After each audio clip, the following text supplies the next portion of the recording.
son el himno.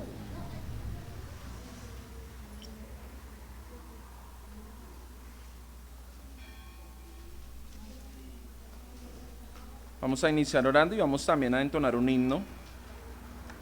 Vamos a darle gracias al Señor. Oremos, hermanos. Padre, en esta mañana queremos agradecerte por este día, Señor, este día que tú has separado, Señor, que tú has santificado, este día especial, este día donde podemos, Señor, compartir primeramente contigo, podemos reunirnos en una sola mente, en un solo corazón, disponiéndonos, Señor, para ti, dirigiendo a ti nuestras mentes, nuestros corazones, dirigiéndonos, Señor, con alegría y con gozo, bendito Dios.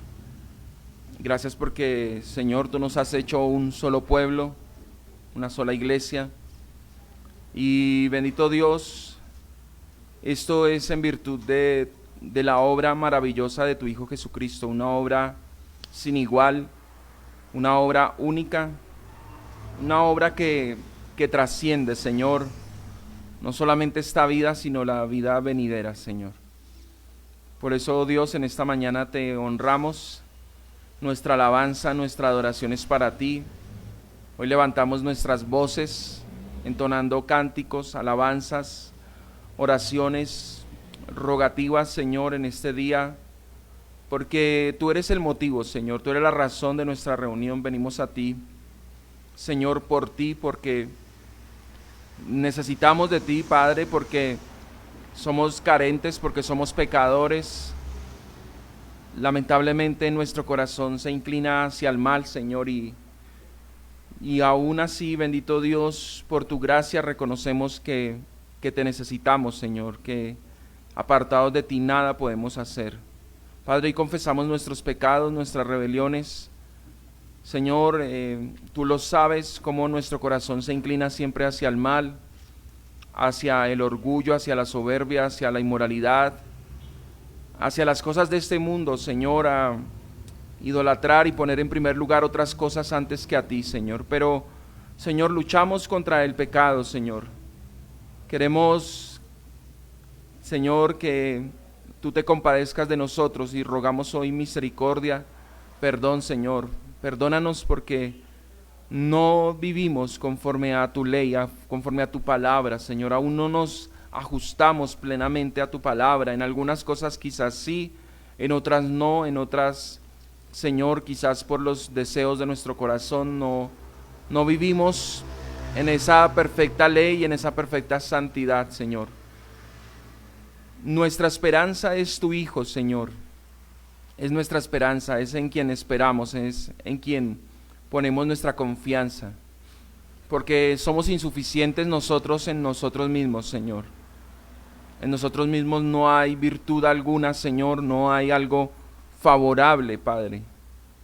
Pero en Cristo tu Hijo, Señor, están todas las virtudes.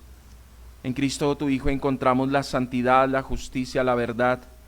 Encontramos la humildad, la mansedumbre, la templanza. En tu Hijo Jesucristo encontramos el respeto, Señor.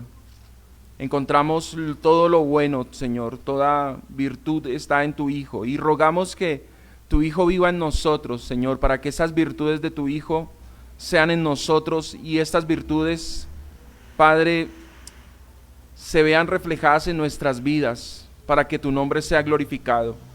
Rogamos, Señor, ayúdanos a dar frutos, Señor, frutos de arrepentimiento, que se vean estos frutos verdaderos, Señor, de arrepentimiento, que de verdad nos hemos arrepentido del mal, Señor, del pecado, que de verdad se vean en nosotros esos frutos de justicia, el fruto de tu Espíritu, Señor, que se vea en nuestras vidas, para la gloria de tu nombre, Padre, porque, Señor, tú nos has enseñado que la razón de nuestra existencia eres tú. Vivimos para ti, Señor, para glorificarte. Y allí está la felicidad, allí está el gozo del hombre, Señor, en que te encuentre, en que viva para ti, Señor.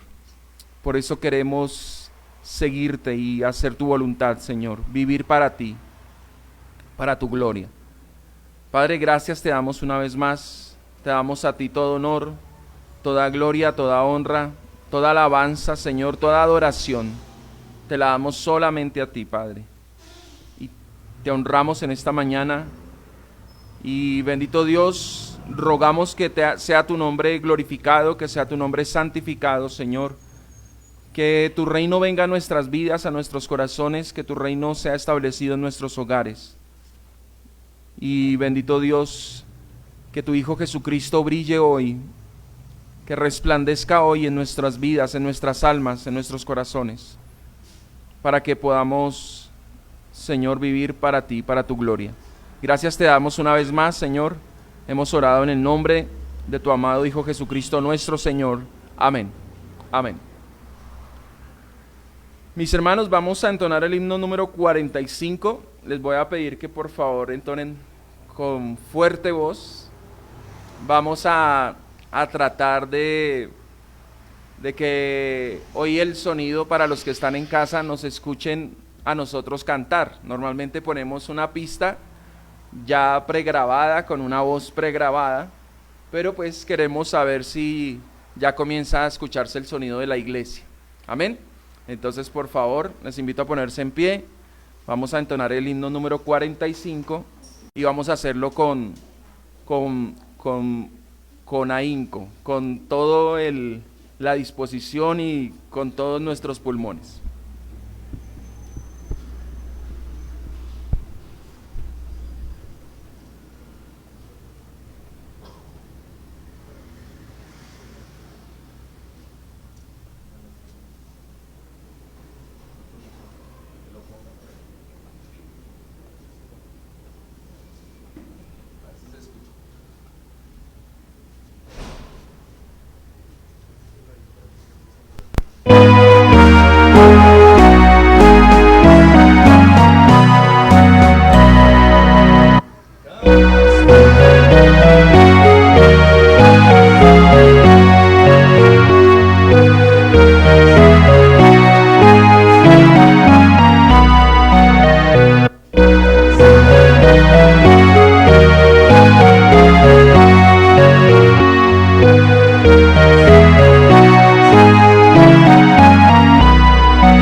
Amén.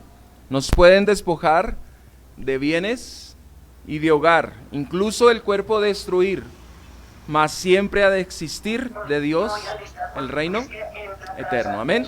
Pueden sentarse, mis hermanos. Pastor, Señor. no se escuchó nada. ¿Nada? Nada. ¿La pista sí? Sí, solo la pista, pero no, eso no. Y ya estamos en punto, hermano. Bueno. Gracias, hermano. Bueno, mis hermanos, los invito a ir a la Escritura, a abrir sus Biblias en Éxodo capítulo 20. Éxodo capítulo 20.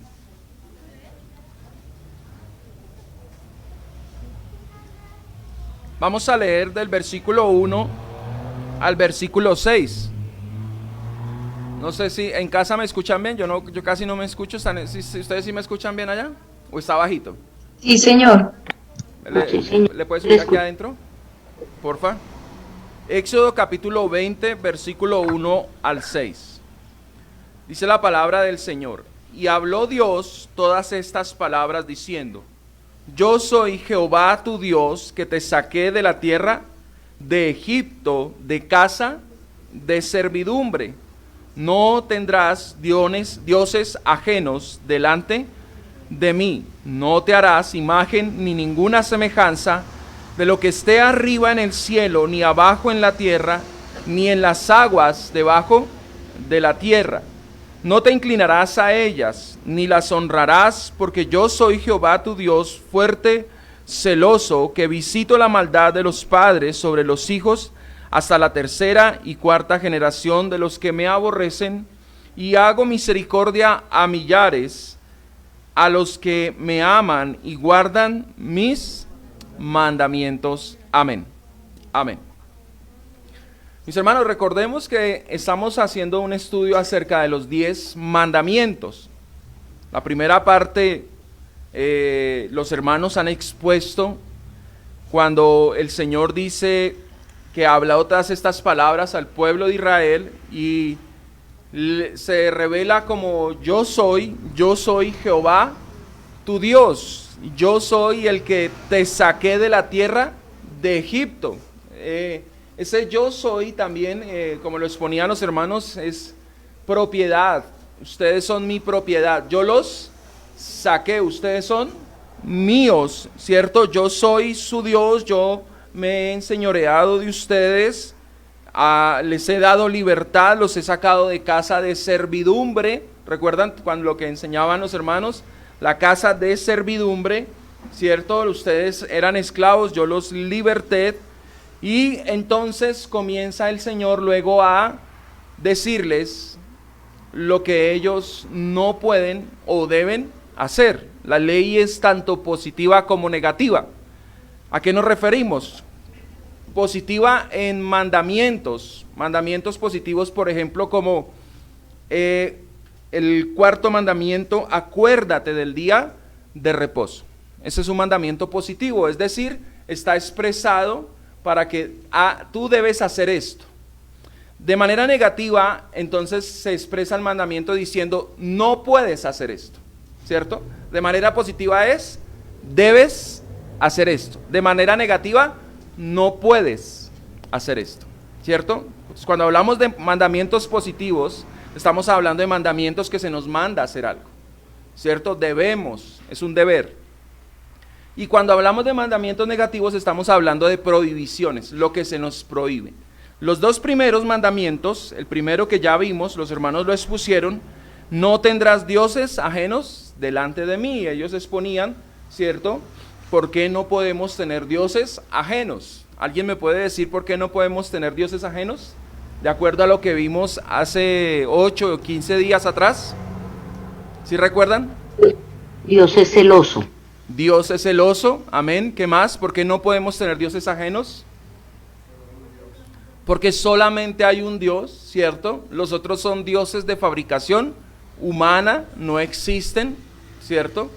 Los hemos fabricado lamentablemente desde el Génesis capítulo 3, desde que nos rebelamos contra Dios. Entonces los hombres han ideado o fabricado dioses que no existen, ¿cierto? Solo hay un Dios que se ha revelado y los demás son de fabricación humana. ¿Qué más decíamos en ese primer mandamiento? No tendrás dioses ajenos delante de mí. Miren sus notas, los que toman notas. ¿Qué más decíamos? Cosas importantes.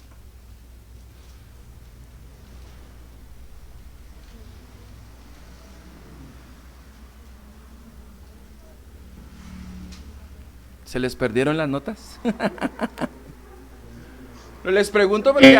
Es la forma de temerle, es la forma de siempre tenerlo presente. Sí, exactamente. Temerle, tenerlo presente, siempre en nuestra mente. ¿Sí? ¿Algo más? ¿Algo más que añadir?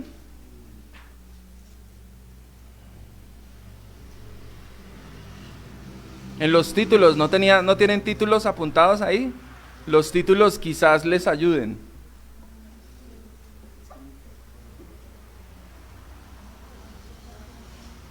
¿No? Es una forma en que también no nos atrevemos a pecar. Es una forma, no te entendí, Mabel. Cuando tenemos a Dios como nuestro Dios, es una forma de no atrevernos a pecar. Amén. Por el Tener temor. ese temor santo. Por el temor, ¿cierto? Cuando tenemos a Dios como nuestro Dios. Ahora, es importante que tengamos en cuenta el contexto. El Señor le da estos mandamientos al pueblo de Israel, ¿cierto? El Señor los ha libertado, Él les ha dicho, yo los he libertado, yo soy su Dios, ¿sí? Y por allá en Deuteronomio más adelante va a decir, ¿a qué pueblo, piensen ustedes, les dice el Señor, estoy parafraseando, ¿a qué pueblo Dios se ha revelado? ¿A qué otro pueblo Dios ha descendido y los ha libertado y ha hecho las maravillas que ha hecho entre ustedes? El Señor dice, a ninguno, solamente a ustedes. Entonces, ustedes son privilegiados de tenerme a mí como Dios. Por lo tanto, ustedes no pueden tener otros dioses, ¿cierto? Porque yo me he revelado. Ustedes andaban en ignorancia, no me conocían, pero yo me les he revelado.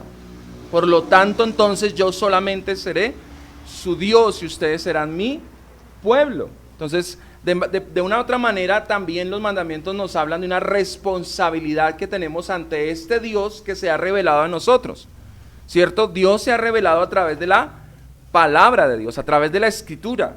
Nosotros que andábamos en ignorancia, que andábamos lejos del Señor, ¿cierto? No lo conocíamos. Las personas allá afuera no conocen a Dios, aunque hablan de Dios. Sí, dicen que Diosito es bonito, que Diosito es buena gente, que Diosito... Pero están hablando de alguien que no conocen. ¿Dónde conozco a Dios? A través de la palabra. Dios se ha revelado. Dios entonces se revela al pueblo de Israel y a través de sus palabras se revela y se da a conocer. El segundo mandamiento, que es el que vamos a estar mirando hoy, vuelvo a leer versículo 4 al 6, dice, no te harás imagen ni ninguna semejanza de lo que esté arriba en el cielo, ni abajo en la tierra, ni en las aguas debajo de la tierra. No te inclinarás a ellas ni las honrarás, porque yo soy Jehová tu Dios, fuerte, celoso, que visito la maldad de los padres sobre los hijos hasta la tercera y cuarta generación de los que me aborrecen, y hago misericordia a millares, a los que me aman y guardan mis mandamientos. Entonces, vamos a entrar en el primer punto, vamos a desglosar muy bien este mandamiento, vamos a mirar cada una de las partes de lo que incluye en este mandamiento. Aquí en este nos vamos a demorar quizás unos 4 domingos mirando el segundo mandamiento. La prohibición, ¿cuál es la prohibición específica? No te harás imagen ni ninguna semejanza de lo que está arriba en el cielo, ni abajo en la tierra, ni en las aguas debajo de la tierra. Y la primera parte, versículo 5, no te inclinarás a ellas, ni las honrarás. Hasta allí llega la primera parte de lo que vamos a estar mirando. En el primer mandamiento que el Señor nos muestra aquí, prohíbe adorar falsos dioses, ya lo vimos, ¿cierto? Se nos enseña en el primer mandamiento que el objeto de nuestra adoración, ¿quién es? El Señor, Él es el objeto de nuestra adoración, ¿sí?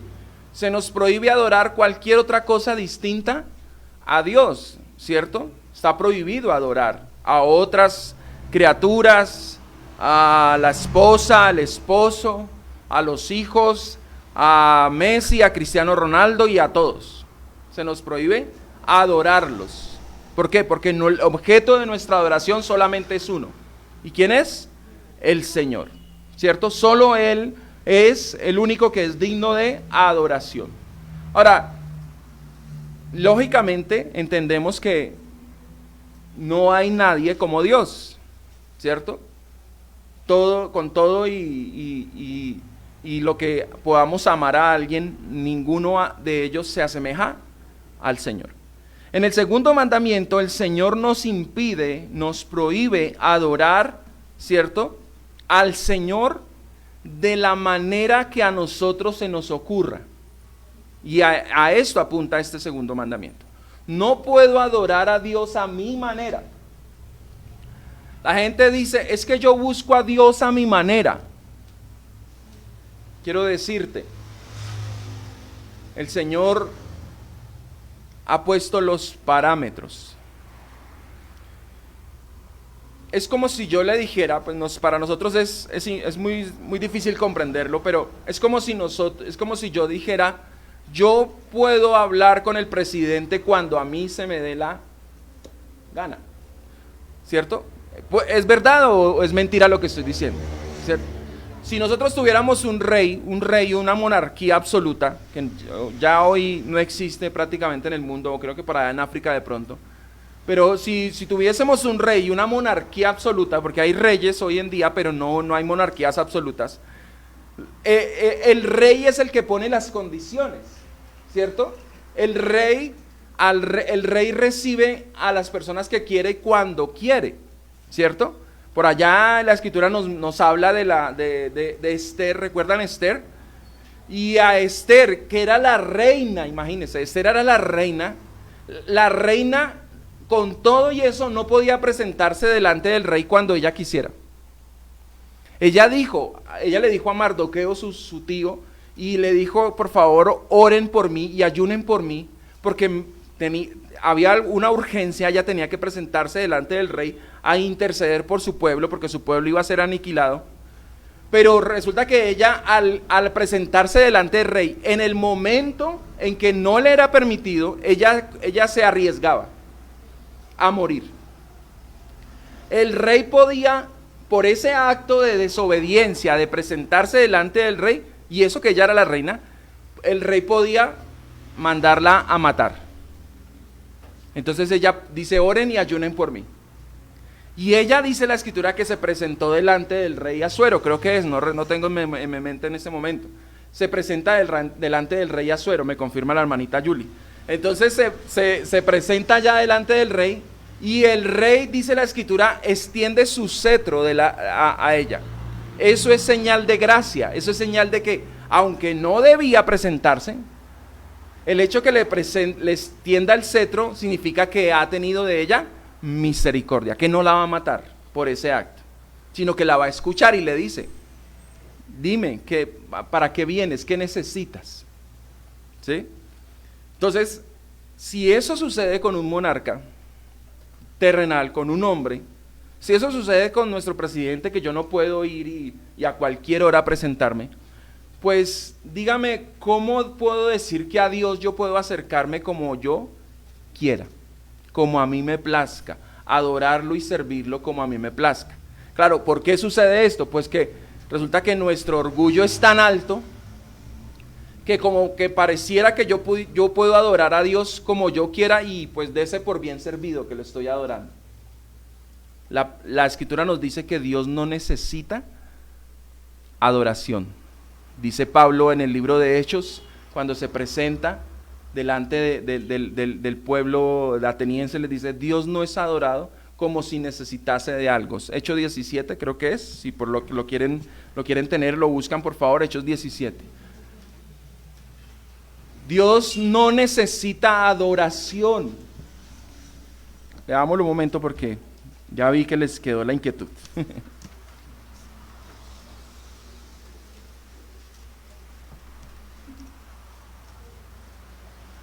Verso 24 y 25.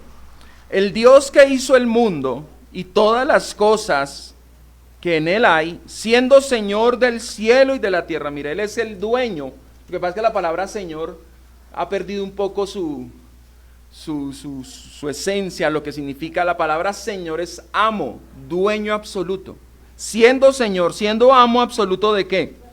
Del cielo y de la tierra, no habita en templos hechos por manos humanas, ni es honrado por manos de hombres como si necesitase de algo. ¿Qué dice el apóstol Pablo? Dios no necesita de la adoración y la honra de los hombres. Si Dios necesitase de su adoración, de mi adoración, Dios sería un pobre Dios, un Dios con D minúscula, pobrecito. Los dioses de los griegos y los romanos eran así. Ellos perdían poder si no eran adorados, si no oraban a ellos, si no los adoraban. Pero el Dios de las Escrituras no es así. El Dios de las Escrituras no necesita de nosotros. ¿Quién es el afortunado cuando se acerca a Dios y cuando le adora? Somos nosotros, somos el pueblo de Dios, somos los afortunados que tengamos ese derecho de adorarlo. Entonces Dios tiene la prerrogativa de decirnos, cuando se acerquen a mí a adorarme, no me pueden adorar como ustedes quieren, sino como yo les diga. Entonces dice allá en Éxodo 20, versículo 4, no te harás imagen ni ninguna semejanza. Ahora, antes de entrar a mirar lo que prohíbe, vamos a hablar primero de lo que no prohíbe, para que no tengamos confusión. El Señor no prohíbe en este mandamiento que usted y yo hagamos símbolos o imágenes para uso civil. Por ejemplo, no está mal que hagamos banderas, escudos para nuestras, ¿cierto? Para, digamos, nuestra nación tenga su escudo, tenga su bandera. Que una empresa tenga una insignia, ¿cierto? No está prohibiendo para uso civil, para uso cotidiano, en lo que es normal en nuestra vida cotidiana. No está mal hacer imágenes, ¿cierto? Porque esas imágenes son para usos civiles. Usted no se postra delante del escudo o el logotipo de la empresa donde usted trabaja, ¿cierto? Usted no se postra, no se arrodilla, no le rinde culto. Es simplemente la identificación, ¿cierto? De un logotipo, una imagen de una empresa, pero hasta ahí llega el asunto, ¿cierto? No adoramos ese tipo de cosas. Podemos presentar respeto por ejemplo, por los símbolos de nuestra patria, ¿cierto? La bandera, el escudo, pero hasta ahí llega, no estamos adorando nada, ¿correcto? Eso es lo que no prohíbe. El Señor pone un ejemplo allá en Mateo 22, 19, Mateo 22, 19, y hasta el verso 21, 22, 19 al 21, dice, mostradme la moneda del tributo. Al Señor lo tentaron, ¿recuerda? Venían con los herodianos, los fariseos y los herodianos. Pusieron ahí al Señor como en una situación, aparentemente, ¿no? O ellos pensaron que iban a poner al Señor en una situación muy difícil, donde Él respondiera mal, se iba a meter en problemas. ¿Debemos dar tributo o no debemos dar tributo, pagar impuestos a Roma? Si Él decía que no, los herodianos estaban ahí. Los herodianos eran un partido, unos seguidores de Herodes y del Imperio Romano, amaban al Imperio Romano. Si el Señor hubiera dicho no paguen impuestos, entonces se hubiera metido en problemas con el gobierno. Pero si decía que sí había que pagar impuestos explícitamente, pues ahí estaban los fariseos y estaba todo el pueblo de Israel, y el pueblo que estaba aburrido de pagar impuestos al imperio que lo tenía subyugado. Entonces estaba o ellos pensaron poner al Señor en estrechez. Pero el Señor le responde, el Señor, después que le hacen la pregunta, él responde, versículo 19, mostradme la moneda del tributo. Y ellos le presentaron un denario, que era con el que se pagaba el impuesto. Entonces les dijo, versículo 20, entonces les dijo, ¿de quién es esta imagen y la inscripción? Ellos le respondieron, del César. Entonces les dijo, bueno, denle a César lo que es de César y denle a Dios lo que es de Dios. Ahora, el punto, no estamos enseñando sobre pagar impuestos y eso, el punto es que allí vemos una imagen, una inscripción en una moneda, ¿cierto? Si la Biblia prohibiera que usted y yo hiciéramos cualquier tipo de imagen, usted no podría tomar fotografías, usted no podría tener billetes, usted no podría tener monedas, no podríamos rendir homenaje a los símbolos patrios, no podríamos, o sea, la prohibición aquí específicamente en el segundo mandamiento tiene que ver, y ahí ya vamos entonces a lo que sí prohíbe, tiene que ver con lo que trate de representar lo celestial. Trate de imaginarse a Dios y su corte. A eso es que se refiere el mandamiento. El Señor prohíbe tajantemente la representación, el retrato, el hacer una imagen de Dios, una estatua, pinturas, grabados, personificaciones o representaciones de Él y de lo espiritual.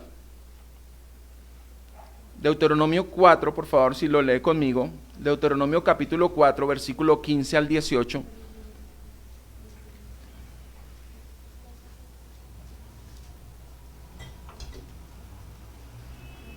Los hermanos que están en casa que no han prendido sus cámaras, por favor, préndalas. Deuteronomio 4, 15 al 18.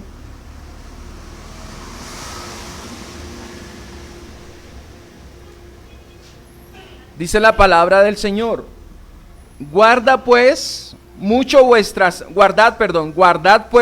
¿qué? Vuestras almas. Mire que además el Señor está diciendo que el hacer imagen es corromper el alma. Guarden sus almas, o sea, por el bien de ustedes, no hagan lo siguiente. Díselo a continuación: pues ninguna figura visteis el día que Jehová habló con vosotros en medio del fuego, para que os corrompáis y hagáis para vosotros escultura, imagen de figura alguna, efigie de varón o hembra, figura de animal alguno que está en la tierra, figura de ave alguna, alada que vuele por el aire, figura de ningún animal que se arrastre sobre la tierra, figura de pez alguno que haya en el agua debajo de la tierra. Mira que el Señor está diciendo que el hacer imágenes de Dios y de los celestiales corromper el alma. Guardad pues vuestras almas. En el versículo 16 dice, para que no os corrompáis. ¿Qué se corrompe? El alma.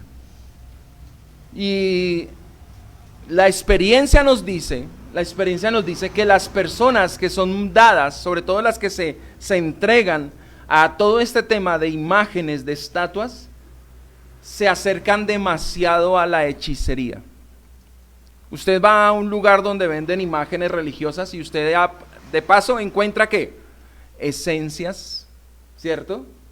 Encuentra esencias, encuentra velones de no sé qué, velones de sí sé cuándo, que para que le prenda esto, que para que le funcione esto. La idolatría, ¿cierto? El hacer imágenes va acercando a la gente a la hechicería. Entonces, si usted le prende una vela a San Gregorio, ¿cierto? Y le pone un vasito de agua, entonces eso ya se está rayando con la hechicería y la brujería. Porque es poner la confianza en una estatua, en una imagen que no puede hacer nada, y eso lo vamos a mirar más adelante. Al Señor solamente le podemos adorar en espíritu y en verdad. Porque Dios es ¿qué? Espíritu. El Señor no es algo visible que podamos contemplar con nuestros ojos. ¿Qué es lo visible? Lo visible es el mundo creado. Lo visible, si usted se da cuenta, todo lo que es visible es creación. ¿Cierto? es creación. Usted donde mire el sol, por más esplendoroso que sea y hermoso, es una creación. La luna es una creación. Las estrellas son creaciones, los animales, los hombres, todos son criaturas. Por eso el Señor dice: no te harás ni de hombre, ni de animal, ni de peces, ni de animales que se arrastran, ni de animales terrestres, de nada de eso te harás imagen para adorarlo. Moisés le dijo al Señor, mire lo que dice en Éxodo 33, 18 y 19. Moisés ora al Señor y mira lo que le dice. Éxodo 33, 18 y 19. Moisés le dice: te ruego que me muestres, ¿qué? Tu gloria. ¿Qué es lo que le ruega Moisés al Señor? Muéstrame tu gloria. Alguno pensaría que si uno dice muéstrame, es que déjame ver.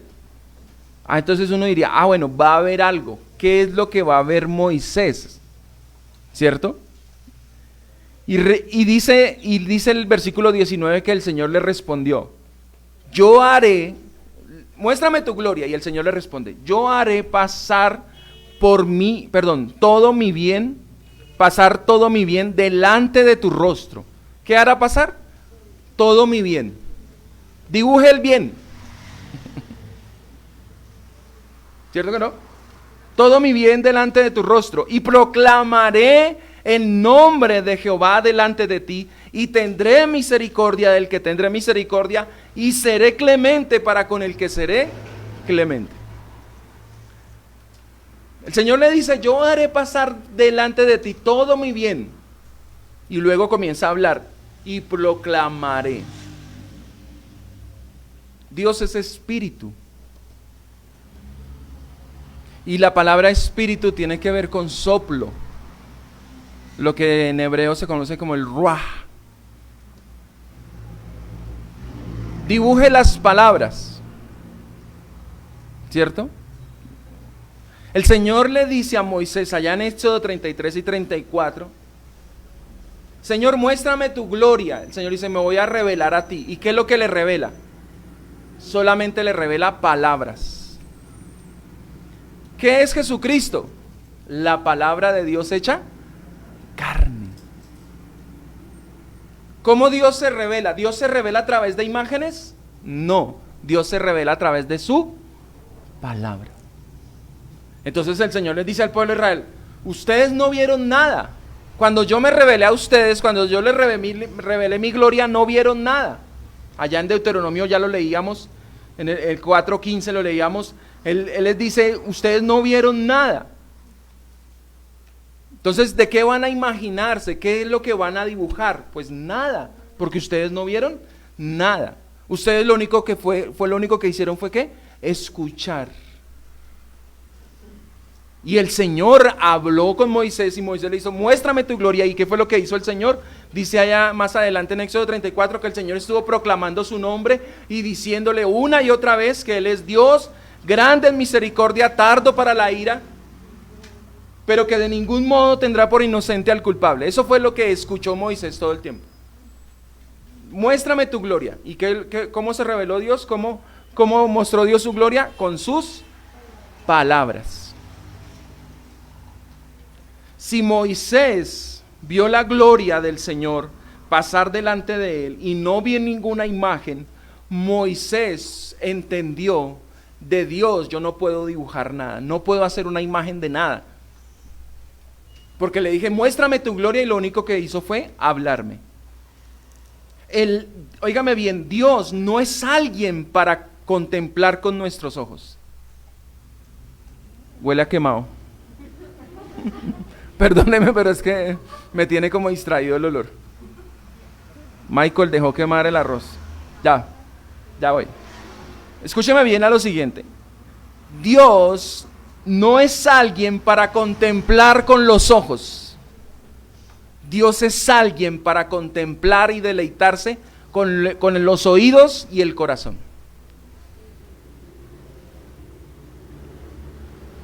Repito, Dios no es alguien para contemplar con los ojos. Dios es alguien para contemplar y deleitarse escuchando la palabra de Dios. Mire conmigo un momento, ya Mabel, ya te doy la palabra. El Salmo capítulo 1.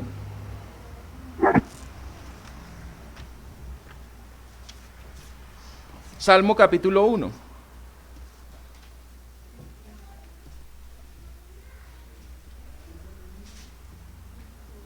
Salmo 1. Bienaventurado el varón que no anduvo en consejos de malos, ni estuvo en camino de pecadores, ni en silla de escarnecedores se ha sentado, sino que en la ley de Jehová está ¿qué? ¿Dónde encuentra la delicia este hombre? Y dice que en ella medita ¿qué? El deseo de este hombre no es ver a Dios. El deseo de este hombre es escucharle, conocerle a través de ¿qué? De su palabra, contemplarlo. Contemplar a Dios, hermanos, usted puede contemplar a Dios leyendo la Escritura, estudiándola, profundizando en ella. Yo le digo una cosa, y lo dije algún tiempo atrás, hace unos domingos atrás. ¿Quiénes de ustedes están seguros de que Jesucristo es el más hermoso de los hijos de los hombres? ¿Y por qué? ¿Porque usted lo ha visto? Yo puedo decirle, el Señor Jesucristo es el más hermoso de los hijos de los hombres. Pero ¿cuál es la belleza de Cristo? Sus virtudes, su amor, su misericordia, su gracia, su humildad, su mansedumbre, su vida de servicio, de entrega, de sacrificio. Él es el más hermoso, hermanos. Y no tengo que pensar cómo es que era Él. No tengo que pensar ni tratar de imaginarme cómo era Cristo, si tenía ojos azules y con barbita así todo bonito como lo... No. Muy seguramente era narizón, negrito, bajito, no sabemos cómo era, pero eso no nos interesa. Porque nosotros que le hemos conocido sabemos que Él es el más hermoso de los hijos de los hombres, dice un salmo. Usted recordará. ¿Y por qué el salmista llegó a esa conclusión? Porque el salmista dice que Él es el más hermoso de los hijos de los hombres, porque le contempló, aunque Cristo no había nacido, le contempló inclusive antes de nacer y sabía que Él era el más hermoso de todos. Ahora sí, Mabel, te escuchamos. Pastor, ahí cuando sigue en el verso 23, después apartaré mi mano y verás mis espaldas, mas no se verá mi rostro. ¿Eso entonces no es literal? Si hablamos de Dios que tiene manos, y más adelante vamos a mirarlo, pero me adelanto un poco a la pregunta tuya. Dios se revela como un Dios que todo lo ve. Pregunta, ¿el Señor tiene ojos? El Señor dice que su brazo es fuerte. Pregunta, ¿el Señor tiene brazos? No. Dios es espíritu, y eso lo vamos a estar mirando después. Dios es espíritu. ¿Sí? Dice que dice, yo pondré mi mano. Entonces, como que pensamos que entonces Dios puso su mano para que no viera su rostro. Y luego dice que vio sus espaldas Moisés. O vio, no, mentiras, no que vio, sino que Dios mostró y eran las espaldas del Señor. Entonces, ¿podemos pensar en un Dios que tiene extremidades como nosotros? No, la Escritura nos dice claramente, y por eso les digo, esto eso lo vamos a mirar después, Dios es espíritu. Y cuando Dios habla de su brazo fuerte, está hablando de su poder. Cuando Dios habla de su dedo, está hablando de su juicio o también de su espíritu. ¿Cierto? Todo eso es simbólico. Y si tú lees más adelante, Mabel, te vas a dar cuenta que... bueno, yo tengo acá versículo 6, leamos por favor 6 al 8, de Éxodo 34. Éxodo 34, 6 al 8, dice, y pasando Jehová por delante de él, proclamó, ¿qué proclamó? Jehová, Jehová, fuerte, misericordioso y piadoso, tardo para la ira y grande en misericordia y verdad, que guarda misericordia a millares, que perdona la iniquidad y la rebelión y el pecado, y que de ningún modo tendrá por inocente al malvado, que visita la iniquidad de los padres sobre los hijos y sobre los hijos de los hijos, hasta la tercera y cuarta generación. Y dice entonces Moisés, ¿qué hizo Moisés cuando el Señor pasó? ¿Bajó qué? La cabeza al suelo y ¿qué? Adoró. ¿Tenía curiosidad Moisés de ver a Dios? No. Para Moisés fue suficiente lo que escuchó. Y con lo que escuchó fue motivado a la adoración al Señor. ¿Qué lleva a una persona a adorar sinceramente a Dios? La Escritura dice, y más adelante lo vamos a mirar, Dios busca adoradores en espíritu y en verdad. ¿Qué lleva a una persona a adorar a Dios? No es lo que ve, sino lo que escucha. Cada vez que usted lee la Escritura, cada vez que usted ve ese Dios grande que se revela, ese Dios poderoso que se revela a través de la Escritura, cada vez que la palabra del Señor es predicada, es un motivo más para nosotros adorar. Porque conocemos su grandeza, porque vemos su poder. Usted que está estudiando conmigo los jueves los atributos de Dios, ¿no queda usted impactado con esa revelación de un Dios todopoderoso? El jueves que hablábamos del poder de Dios, Dios tiene control sobre todas las cosas y veíamos ejemplos bíblicos. ¿No motiva eso esa revelación de Dios a su alma para que le adore? Sí, ¿cierto? Porque Dios se revela. Amén. ¿Sí, Mabel? Sí, señor pastor, gracias. Ok. Familia Moreno. Mora. Buenos días. Buenos pastor, días. Meditando en lo que el pastor está explicando, lo que pasa es que nosotros nos han enseñado, o desde pequeños, siempre nos muestran lo que es la belleza. ¿La qué?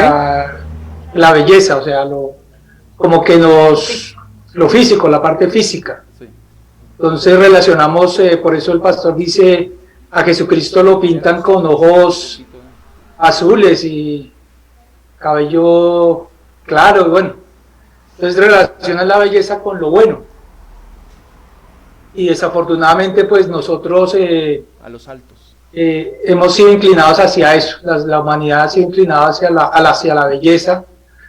Y si entonces la mujer es bonita, si el hombre es guapo, y relacionados con que si eso como que si fuera algo bueno, pero lo que realmente importa es el carácter de la persona, su bondad, su amor, su misericordia, su humildad. Y pues ¿qué sacaríamos nosotros con un Dios muy bonito, muy hermoso, pero lleno de maldad? Un Dios vengador, un Dios corrupto. Así O sea, de es. nada sacaríamos con eso. O sea, realmente la parte física pienso que es lo de menos. Así es. Es lo de menos cuando ya nosotros nos damos cuenta que lo importante realmente es lo interior, lo que vale, sus virtudes, como las virtudes de Dios. Amén. Nosotros tenemos lamentablemente una herencia grecorromana impresionante. El occidente está contaminada de esa herencia grecorromana. Los dioses griegos y los dioses romanos eran hermosos. Ustedes ven las figuras de esos dioses y cuerpos perfectos, ¿cierto? Pero ¿qué pasa con la belleza de este mundo? Ustedes me ven ya así todo cachetoncito y todo eso, pero ustedes me han conocido a los 20 años. Espalda ancha, brazos, ¿cierto? Pero ¿qué pasa con la belleza? Se acaba, es pasajera, ¿cierto? Una mujer puede ser muy hermosa a sus 20 años, pero a sus 60, 70 años, pues su belleza ha pasado, porque esa belleza de este mundo es temporal. Y como dice el hermano César, La belleza que habla el Señor es su carácter, sus virtudes. Como hablábamos de Cristo, es el más hermoso de los hijos de los hombres, pero no por su físico, sino por su carácter. Como decía el hermano, ¿cuántas veces hemos visto a mujeres muy, muy hermosas, pero con un carácter terrible? Que son arpías. Hombres también muy guapos, pero son terribles. Usan a las mujeres de una manera terrible. ¿Y de qué sirve toda esa belleza? De nada. Simplemente es una trampa. Hay veces la belleza se convierte en una trampa porque se enreda fácilmente la persona en esa supuesta belleza y cae en una trampa. Cae en los brazos de un hombre o una mujer que solamente lo va a destruir. Entonces, eso es importante. Los curiosos, óigame bien y termino con esto, los curiosos que desean ver, escúcheme bien, los curiosos que desean ver terminan muertos delante del Señor. Éxodo 33:20 y primer libro de Samuel 6:19. Éxodo 33:20 y primer libro de Samuel 6:19. Si me colaboran con estas lecturas.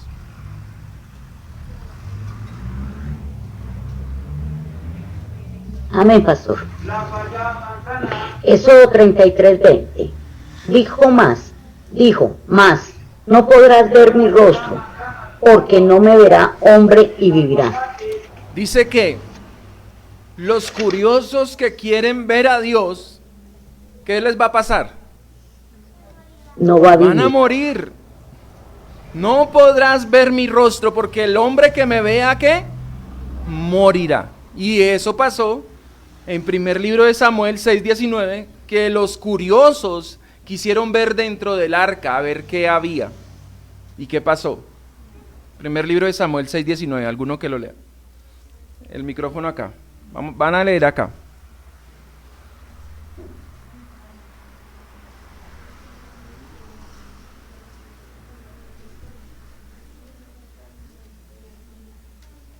Primera de Samuel 6:19. Entonces Dios hizo morir a los hombres de Bet-Semes, porque había mirado dentro del arca de Jehová. Hizo morir del pueblo a 50,070 hombres, y quedó el pueblo porque Jehová lo había herido con tan gran mortalidad. ¿A cuántos mató el Señor? 50,070 hombres que quisieron mirar ¿qué? Lo que no tenían que ver. El arca la habían secuestrado. No sé si recuerda ese pasaje. Los filisteos se habían llevado el arca. A raíz de eso, la escritura dice que los filisteos comenzaron a tener tumores. Entonces ellos dijeron, no, esto está mal, entonces devolvieron el arca y mandaron el arca en 2 vacas, recuerda, jaladas, 2 vacas jalando un carro y el arca iba sobre el carro. Y cuando llegó el arca del Señor, llegó allá, ellos, no, lo correcto era haber llamado a los levitas, llamado a los sacerdotes, vengan que aquí está el arca. Pero ellos no lo hicieron, ellos lo que hicieron fue, vamos a mirar qué es lo que hay dentro del arca, curiosear lo que está prohibido curiosear, por querer ver. ¿Y qué hizo el Señor? Mató a 50,070 hombres. Los curiosos, los que quieren ver, terminan muertos. El querer hacer una imagen de Dios, el querer representar a Dios, termina siendo un mal para nosotros, una corrupción, y el Señor traerá muerte por querer representarlo, por querer hacer una imagen. Amén. ¿Alguna pregunta antes de terminar? Aquí, por favor, el micrófono.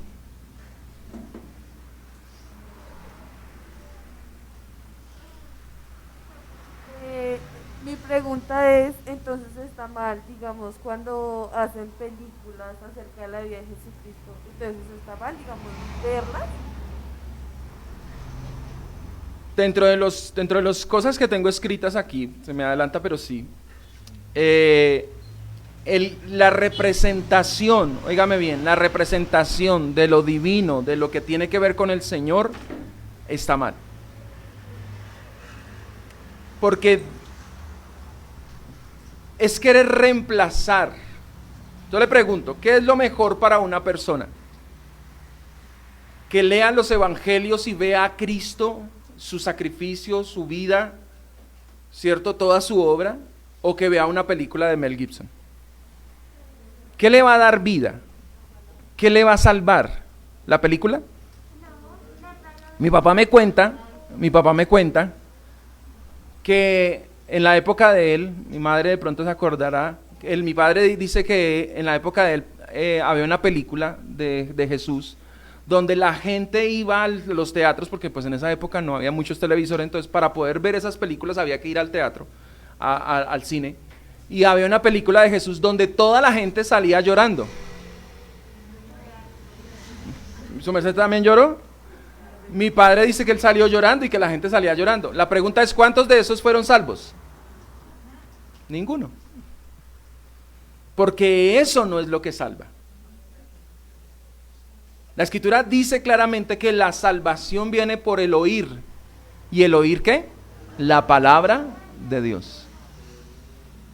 Pablo dice, yo me propuse entre vosotros no otra cosa distinta, sino a Cristo y a este crucificado. Yo solamente me propuse predicarles a Cristo. Y dice, yo no fui con sabiduría de palabra en nada, sino que por la predicación, porque a Dios le plació que por la locura de la predicación la gente se salve. Es por la palabra, porque la palabra es la que trae vida. Entonces, en ese caso, la representación del Señor Jesucristo no es reemplazar lo que la Biblia hace. Entonces también estaría mal. Hermano Alberto. Pastor, es referente casi a lo mismo que nuestra hermana pregunta. ¿Cómo lo podríamos entender cuando una persona por lo menos es sordomuda y se le explica el Evangelio por medio de figuras? Porque no tiene otro medio como más poderlo entender, porque no va a escuchar la palabra audible, sino va a ser por medio de figuras. ¿Cómo funcionaría ahí? Igual es un lenguaje, hermano. O sea, si usted mira los lenguajes, dentro de los lenguajes hay diferentes idiomas, y el lenguaje escrito, ¿cierto? Son palabras escritas como tal. El lenguaje de señas es un lenguaje. De una u otra manera podríamos decir que ahí también está la palabra, ¿sí? Yo no le voy a presentar dibujar a Jesucristo y decirle, mire, no, lo que le voy a hablar es de la obra de Cristo, de hechos reales. Entonces no podríamos tomarlo como imágenes. ¿Listo? Entonces, señora, con el micrófono. Espérate que con el micrófono.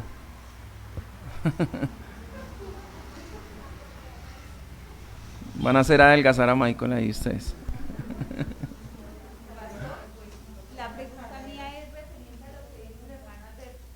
Y por ejemplo, en caso de una persona sordo-muda que también sea ciega y que o sea, sí, porque puede suceder, entonces esa persona no tiene derecho a la salvación como pastor, que ella no va a ver, no va a escuchar, no va. Juan el Bautista estaba en el vientre de su madre.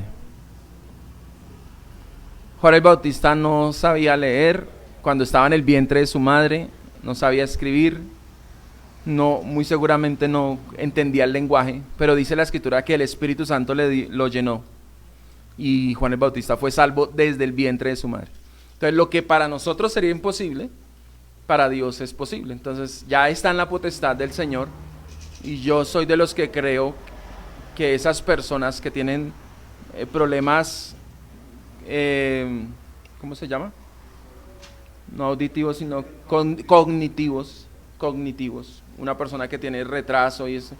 Yo soy de los que creo, no puedo sustentarlo bíblicamente, pero soy de los que creo que para esas personas hay salvación. ¿Cómo? El Señor nos muestra que lo hizo con Juan el Bautista. Amén. Vamos a orar, hermanos. Padre, te damos gracias por este tiempo, Señor. Una vez más, gracias por tu palabra. Gracias, Señor, porque a través de tu palabra tú te revelas, Señor. Y nos revelas tu voluntad, las prohibiciones, Señor. Lo que tú prohíbes en tus mandamientos, lo que tú mandas. Gracias porque, Señor, nosotros que éramos llevados por la ignorancia de nuestros corazones, por la dureza de nuestros corazones, quizás en algún momento adoramos imágenes, Señor. Quizás en algún momento hicimos una representación o seguíamos estas imágenes, Señor. Pero tú has sido bueno con nosotros, Señor, y a través de tu palabra nos has dado luz y te has revelado nuestras vidas. Y hoy podemos adorarte, Señor, aunque no te hayamos visto, aunque no hayamos visto a tu Hijo Jesucristo, aunque no hayamos visto a tu Hijo en una cruz, Señor, aunque no hayamos visto a tu Hijo resucitando entre los muertos. A través de tu palabra y de la revelación que tú has hecho de tu palabra, Señor, podemos conocer que todo esto es verdad, Señor, porque tú te has revelado, Señor, como ese Dios fuerte y poderoso, como ese Dios que es grande en misericordia, que es tardo para la ira, como ese Dios que, Señor, también es un juez justo. Hoy podemos hablar de ti, Señor, aunque no te hayamos visto, porque te conocemos, Señor, y esto es porque tú te has revelado en nuestras vidas a través de tu palabra. Por eso te damos gracias, Señor, te alabamos en esta hora, Señor, te exaltamos, honramos tu nombre, aunque no te hayamos visto, te adoramos, Señor. Te amamos, Señor, porque tú, Dios de los cielos, has venido a nuestras vidas. Señor, hoy recibe toda la gloria una vez más, toda